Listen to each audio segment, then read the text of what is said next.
Cela fait maintenant plusieurs semaines que nous sommes confinés pour éviter une trop rapide progression du coronavirus. Comment vivez-vous ce temps? Avez-vous des projets qui sont tombés à l'eau, des voyages, des visites, des événements auxquels vous vouliez participer qui ont été annulés, des concerts, des salons, peut-être plutôt la vie de tous les jours qui vous manque, le shopping, le coiffeur? Très probablement, c'est surtout voir les gens qui vous manquent. Des membres de votre famille que vous deviez visiter ou que vous aviez l'habitude de voir régulièrement, qui vous sont maintenant inaccessibles? Les barbecues et les apéros avec vos amis? Et je ne parle même pas de notre église. Cette année, nous avons un magnifique printemps. Pour nous, famille Yates, nous trouvons que c'est même le plus beau printemps depuis que nous sommes arrivés à Besançon il y a 8 ans. Est-ce que la nature vous manque? Pouvoir passer vos journées à l'extérieur, admirer l'évolution des plantes, le pullulement des animaux, faire du sport, chasser, vous baigner? Mais nous devons rester chez nous. Nous vivons une sorte d'exil, mais un exil à l'envers. L'exil, c'est éprouver la douleur et la souffrance de savoir qu'il y a un lieu où on est chez soi, mais dans lequel il nous est impossible pour le moment de retourner. Nous vivons la même chose, mais à l'envers. Nous éprouvons la douleur et la souffrance de savoir qu'il y a un lieu où l'on est hors de chez soi, mais dans lequel il nous est impossible pour le moment de retourner. Le sentiment est le même si la réalité est à l'inverse. Cette réalité de l'exil est un thème qui revient tout au long de la Bible, depuis le moment où Adam et Ève sont chassés du jardin, jusqu'au jour où la Nouvelle Jérusalem descend enfin du ciel, en passant par Abraham, étranger et voyageur, le peuple juif, chassé de son royaume, et l'Église qui n'a pas ici-bas de cité permanente. Et j'aimerais tirer avec vous, de la Bible, des enseignements de l'exil, qui peuvent nous aider à bien vivre notre exil à l'envers, notre confinement. Pour cela, tournons-nous vers le premier chapitre du livre de l'Exode. Nous allons lire le texte ensemble, mais je ne vais pas afficher la plupart des textes à l'écran. Donc n'hésitez pas à mettre cette vidéo en pause pour trouver ce texte dans votre Bible. Je lis dans l'Exode, le chapitre 1, les 7 premiers versets. Voici la liste des fils d'Israël qui ont accompagné Jacob en Égypte, chacun avec sa famille. Ruben, Siméon, Lévi et Juda. Issachar, Zabulon et Benjamin. Dan et Nephtali, Gad et Aser. Les descendants de Jacob étaient au nombre de 70 en tout, Joseph étant déjà en Égypte à ce moment-là. Joseph mourut, ainsi que tous ses frères et toute leur génération. Les Israélites furent féconds, proliférèrent, se multiplièrent et devinrent de plus en plus puissants, si bien que le pays en fut rempli. Ces quelques lignes font le lien avec le livre de la Genèse, auquel le livre de l'Exode fait suite. Jacob est descendu en Égypte avec toute sa famille, mais Joseph, l'un de ses fils, était déjà là. Puis ils sont tous morts. Mais leurs descendants se sont multipliés dans le pays d'Égypte. Cela nous renvoie aux raisons qui ont provoqué la présence des Israélites en Égypte. Et en fait, il n'y a pas une raison, mais plusieurs raisons, qui sont bien différentes, mais qui ont concouru au même résultat. D'abord, une raison historique. Jacob et sa famille vivaient en Canaan, à côté de l'Égypte. Une famine s'est abattue sur toutes ces régions, mais en Égypte, la catastrophe avait été anticipée et il y avait des réserves de nourriture. Jacob et sa famille sont donc descendus en Égypte pour échapper à la famine. Mais il y a aussi une autre raison, bien plus sombre. Quand il est écrit que Joseph était déjà en Égypte, Dans notre texte d'aujourd'hui, l'auteur fait allusion à une succession de péchés. Jacob a préféré l'un de ses fils, Joseph. Joseph s'est senti supérieur à ses frères. Ses frères ont été jaloux et ils ont vendu Joseph comme esclave. Le frère aîné de Joseph, Ruben, qui sentait bien qu'il devait empêcher ça, a montré trop de faiblesse et a échoué à sauver Joseph. Ainsi, Joseph s'est retrouvé esclave en Égypte. Et c'est ce qui a conduit finalement à ce que toute la famille s'installe en Égypte. Et puis, il y a une autre raison, invisible à nos yeux, à moins qu'elle ne nous soit révélée. C'est la souveraineté de Dieu. Joseph a bien discerné, comme il le dit à la fin de la Genèse, le péché de ses frères, de le vendre comme esclave, était un moyen que Dieu a utilisé pour sauver un peuple nombreux, puisqu'il donnait la première impulsion à Joseph pour devenir le sauveur de l'Égypte et de ses voisins. Car une fois qu'il a été esclave en Égypte, grâce à Dieu, il a fini par devenir Premier ministre et diriger l'Égypte pour la préparer à survivre à la famine, et donc être en mesure d'inviter sa famille à venir s'installer en Égypte pour être sauvé.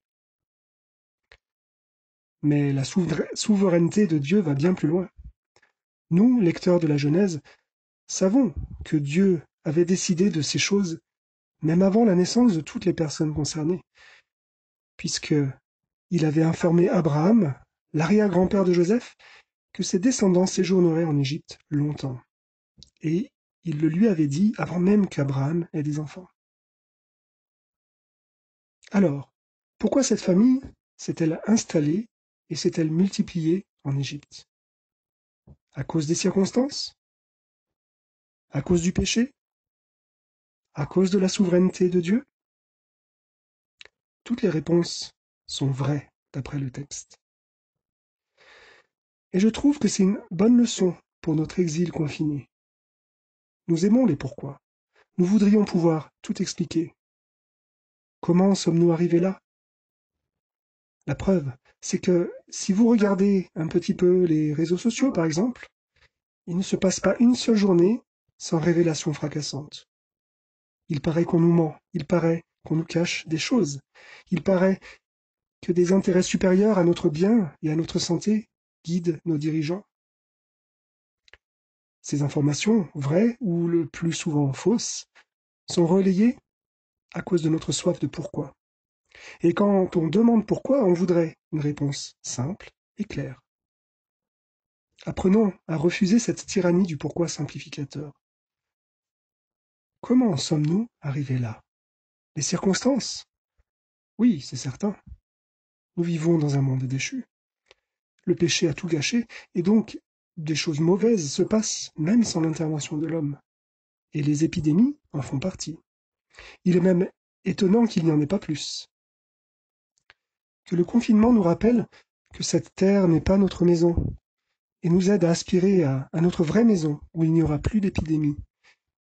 Ne nous installons pas ici, vivons-y comme des exilés, montrant aux autres le chemin vers la maison. Comment en sommes-nous arrivés là? Le péché? Oui, c'est certain. Des imprudences ont été commises.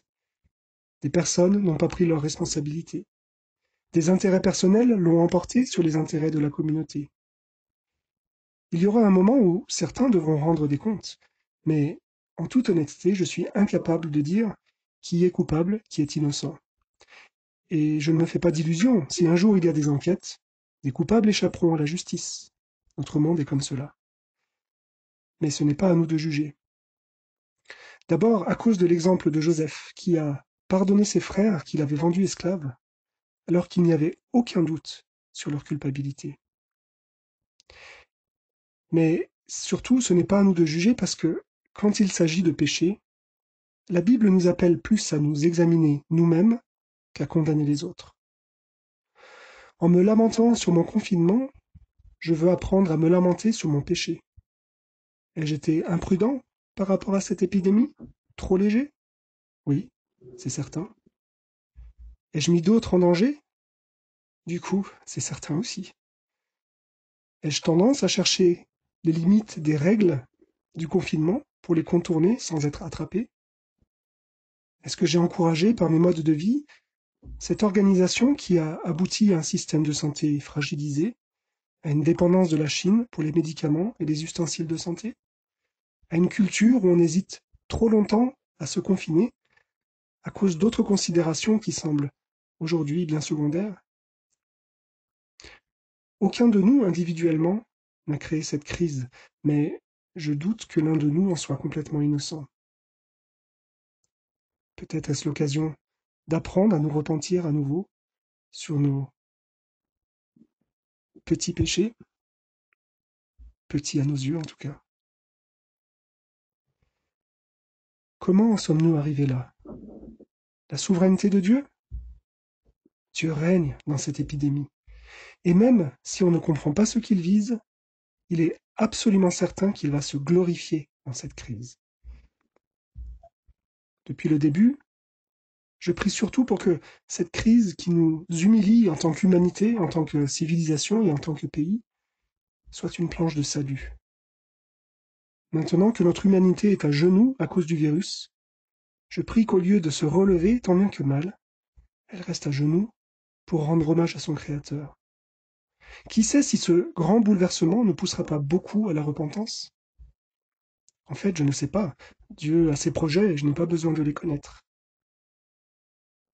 Et j'espère que mon confinement m'apprendra à chercher d'abord les intérêts du royaume de Dieu. Je vais reprendre la lecture de l'Exode à partir du verset 8. Un nouveau roi vint au pouvoir en Égypte. Il ne connaissait pas Joseph. Il dit à ses sujets: « Voyez, le peuple des Israélites est plus nombreux et plus puissant que nous. Il est temps d'aviser à son sujet pour qu'il cesse de se multiplier. Sinon, en cas de guerre, il risque de se ranger aux côtés de nos ennemis et de combattre contre nous pour quitter ensuite le pays. » Alors on imposa aux Israélites des chefs de corvée pour les accabler par des travaux forcés. C'est ainsi qu'ils durent bâtir pour le pharaon les villes de Pithom et de Ramsès pour servir de centre d'approvisionnement. Mais plus on les opprimait, plus ils devenaient nombreux, et plus ils se répandaient, au point que les Égyptiens les prirent en aversion. Alors ceux-ci les réduisirent à un dur esclavage et leur rendirent la vie amère par de rudes corvées, fabrication de mortiers, confection de briques, travaux en tout genre dans les champs, bref, toutes les tâches auxquelles on les a servis avec cruauté. J'arrête la lecture ici pour le moment parce que on a ici la première étape de l'oppression des Israélites, un esclavage rigoureux. La deuxième étape, la volonté d'anéantissement systématique, nous intéressera ensuite. Ce récit est sombre. On a d'abord l'explication de cette situation. Joseph, le bienfaiteur, est oublié, et il n'étend donc plus de souvenir protecteur sur son peuple. Les Israélites sont alors à la merci du Pharaon. Une chose me frappe dans la lecture de ces quelques versets, c'est l'absence de toute mention de Dieu dans ce passage. Dieu n'agit pas, Dieu ne parle pas, du moins en apparence. Mais aussi, au milieu de tous ces tourments, il ne semble pas que les Israélites fassent appel à Dieu. En tout cas, ce n'est pas mentionné à ce point-là du récit. J'ai l'impression que l'auteur veut nous placer dans cette attente angoissée. Où est Dieu dans tout ça? D'autant plus qu'il s'emploie à nous montrer que les promesses de Dieu à Abraham sont anéanties, du moins en apparence. Nous qui avons lu la Genèse, nous savons que Dieu avait dit à Abraham: « Je ferai de toi un personnage renommé. Et aussi, tu deviendras une source de bénédiction pour d'autres. » Malheureusement, cette promesse de faire d'Abraham quelqu'un de spécial semble s'être éteinte avec Joseph. Joseph, le brillant héritier d'Abraham, est oublié. Sa renommée tombe en poussière. Les Israélites sont même pris en aversion. La bénédiction qu'Abraham devait apporter, et dont Joseph avait été un bon exemple, lui le sauveur de l'Égypte, n'est plus du tout d'actualité. Au contraire, le Pharaon craint d'être trahi par les Israélites.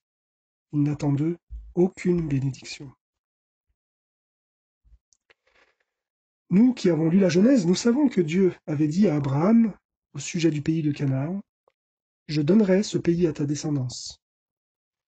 Et voilà que non seulement ils sont prisonniers dans un pays étranger, puisque Pharaon veut les empêcher de profiter d'une guerre pour partir, mais en plus, ils sont forcés de construire les villes d'un pays étranger. La seule promesse à Abraham qui semble tenir à ce point-là du récit, c'est celle-ci. « Je rendrai ta descendance aussi nombreuse que les grains de poussière de la terre. » Malgré la servitude, le peuple se multiplie. Mais c'est pour cela que le Pharaon passe à la deuxième étape de l'oppression. Et je reprends la lecture à partir du verset 15. Il y avait 2 sages-femmes pour les Hébreux. Elles se nommaient Shifra et Poua. Le Pharaon leur donna cet ordre. Quand vous accoucherez les femmes des Hébreux, et que vous aurez constaté le sexe de l'enfant, si c'est un garçon, mettez-le à mort. Si c'est une fille, qu'on la laisse vivre. Mais les sages-femmes craignaient Dieu. Elles n'obéirent pas au Pharaon. Elles laissèrent la vie sauve aux garçons. Alors, le Pharaon les convoqua et leur demanda : « Pourquoi avez-vous fait cela ? Pourquoi avez-vous laissé vivre les garçons ?» Les sages-femmes répondirent au Pharaon : « C'est que les femmes des Hébreux ne sont pas comme les Égyptiennes. Elles sont pleines de vie. Avant que la sage-femme arrive auprès d'elles, elles ont déjà mis leur enfant au monde. » Dieu fit du bien aux sages-femmes, et le peuple continua de se multiplier et devint extrêmement puissant. Comme les sages-femmes avaient agi par crainte de Dieu, Dieu fit prospérer leur famille. Alors le Pharaon ordonna à tous ses sujets : « Jetez dans le fleuve tous les garçons nouveau-nés des Hébreux, mais laissez vivre toutes les filles. »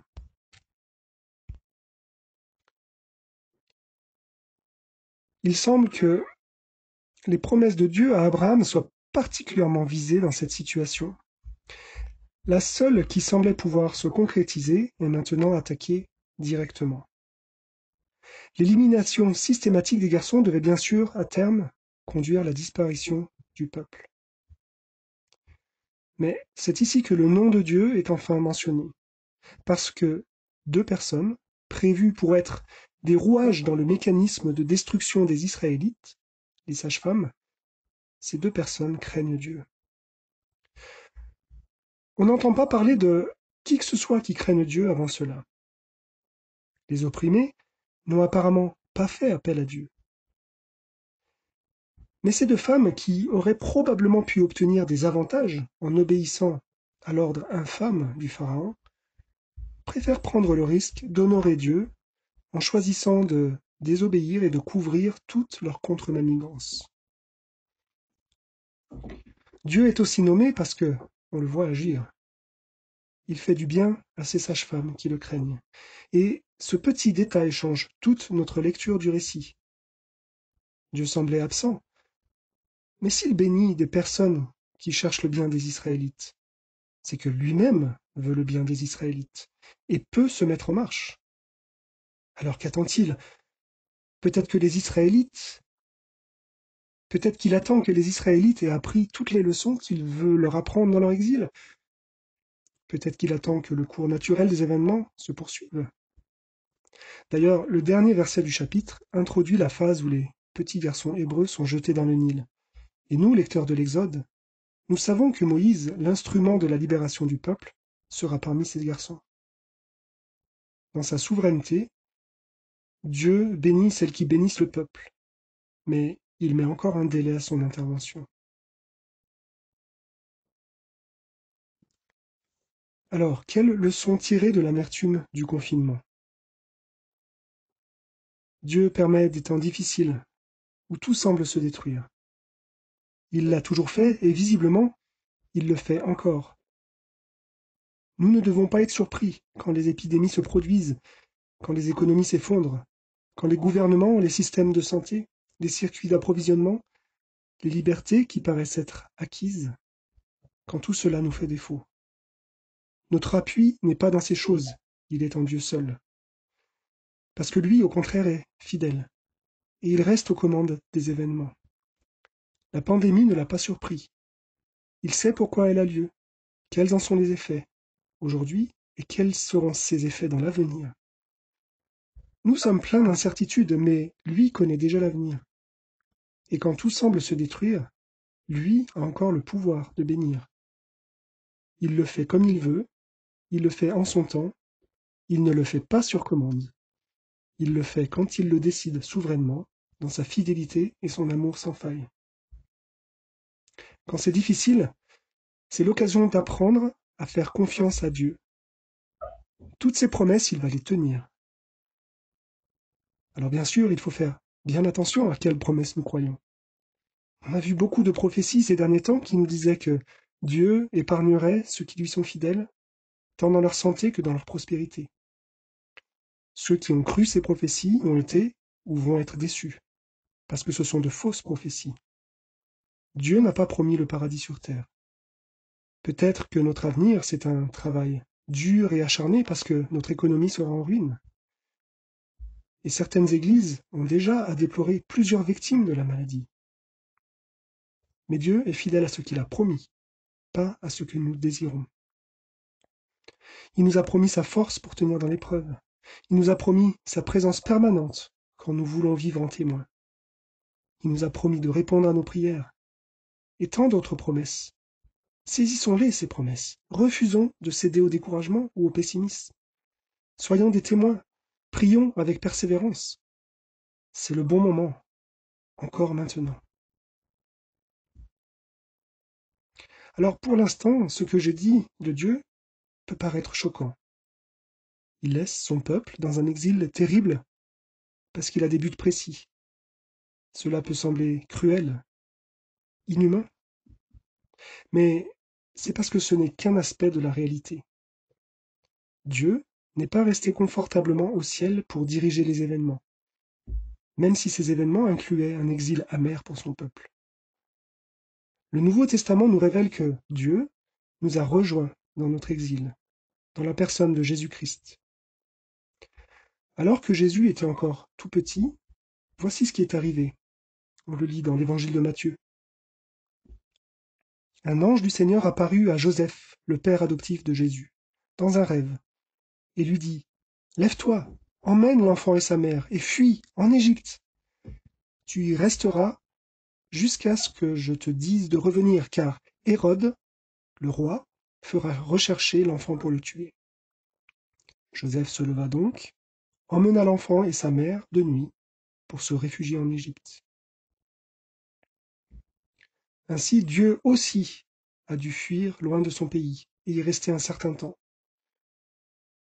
On pourrait considérer que ce n'est qu'une anecdote, et finalement, il n'a pas été esclave pendant son exil.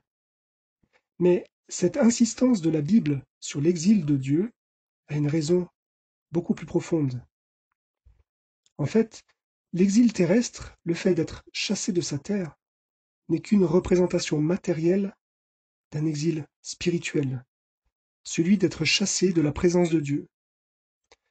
Par exemple, Caïn, condamné par Dieu pour le meurtre de son frère Abel, exprime très bien le lien entre les deux dans le 4e chapitre de la Genèse.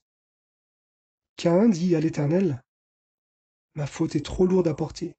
Voici que tu me chasses aujourd'hui, loin du sol fertile, et je devrais me cacher loin de toi. Je serai errant et fugitif sur la terre. » L'exilé aspire à rentrer chez lui, parce que l'exilé spirituel aspire à retrouver Dieu. On lit ça dans 2 Corinthiens 5, par exemple. Nous sommes pleins de courage, mais nous préférerions quitter ce corps pour aller demeurer auprès du Seigneur. Une de nos prières dans notre exil confiné devrait donc être celle-ci. Seigneur, donne-moi soif de ta présence, plus encore que j'ai soif de sortir, voir mes amis, ou toute autre chose qui me manque en ce moment. Mais là encore, Dieu nous rencontre, puisque Dieu le Fils aussi, Jésus, sur la croix, a choisi d'être chassé de la présence de Dieu le Père. On dit ça dans Matthieu au chapitre 27. Vers 3 heures, Jésus cria d'une voix forte, « Élie, Élie, lama sabachthani » ce qui veut dire « Mon Dieu, pourquoi m'as-tu abandonné ?» Jésus a choisi l'exil spirituel sur la croix pour nous éviter de vivre perpétuellement dans cet exil spirituel. Une de nos prières dans notre exil confiné devrait donc être celle-ci. Seigneur, merci parce que, grâce à ton sacrifice sur la croix, de la même manière qu'un jour je pourrais sortir de chez moi à nouveau, de la même manière je pourrais un jour te retrouver et vivre avec toi pour toujours. Que ces quelques pensées nous aident à vivre un confinement qui nous rapproche de Dieu.